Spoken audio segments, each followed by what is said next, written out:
বছরের প্রথম দিনই পেলাম ভূতের রাজার বর। ভাবছেন নিশ্চয়ই তেমনটা কিভাবে সম্ভব, ভূতের রাজার বর কি করে পাওয়া যায়।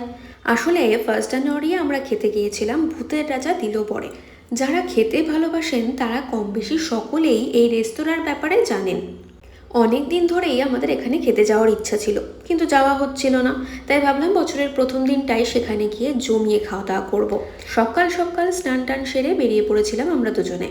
ভূতের রাজা দিল পরে শ্রীরামপুর আউটলেটটাতে আমরা গিয়েছিলাম খেতে। আমাদের বাড়ি থেকে ওই মোটামুটি আধ ঘন্টা মতো সময় লাগে। আর কথা না বাড়িয়ে চলো তোমাদের সোজা সেখানেই নিয়ে যাই।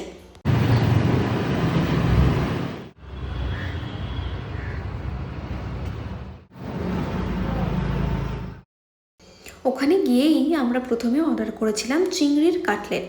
চিংড়ির কাটলেটের সঙ্গে ছিল কাসুন্দি আর স্যালাড।